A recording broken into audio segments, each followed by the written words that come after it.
ಬೆಳಗಾವಿ ಜಿಲ್ಲೆಯ ಚಿಕ್ಕೋಡಿ ತಾಲೂಕಿನ ಸದಲಗ ಪಟ್ಟಣದಲ್ಲಿ ಕಾಳಸಂತೆಗೆ ಸಾಗಸಲು ಸಂಗ್ರಹಿಸಿಟ್ಟಿದ್ದ ಸುಮಾರು 4 ಟನ್ ಪಡಿತರ ಅಕ್ಕಿಯನ್ನು ಆಹಾರ ಇಲಾಖೆ ಅಧಿಕಾರಿಗಳು ದಾಳಿ ನಡೆಸಿ ವಶಪಡಿಸಿಕೊಂಡಿದ್ದಾರೆ.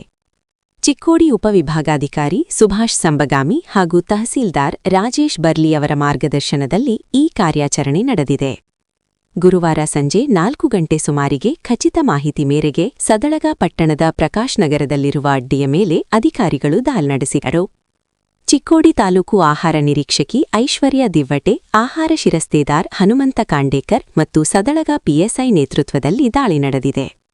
ಸುನೀಲ್ ಎಂಬಾತ ಬಡವರಿಗೆ ಸೇರಬೇಕಾದ ಅಕ್ಕಿಯನ್ನು ಅಕ್ರಮವಾಗಿ ಸಂಗ್ರಹಿಸಿ ಕಾಳಸಂತೆಗೆ ಸಾಗಸಲು ಸಂಚು ರೂಪಿಸಿದ್ದ ಎಂಬ ಆರೋಪ ಕೇಳಿಬಂದಿದೆ. ಕಾನೂನು ಕ್ರಮ: ವಶಪಡಿಸಿಕೊಂಡ ಅಕ್ಕಿಯನ್ನು ಆಹಾರ ಇಲಾಖೆ ವಶಕ್ಕೆ ಪಡೆದಿದ್ದು ಸದಳಗ ಪೊಲೀಸ್ ಠಾಣೆಯಲ್ಲಿ ಪ್ರಕರಣ ದಾಖಲಾಗಿದೆ. ಪ್ರಸ್ತುತ ತನಿಖೆ ಮುಂದುವರೆದಿದೆ.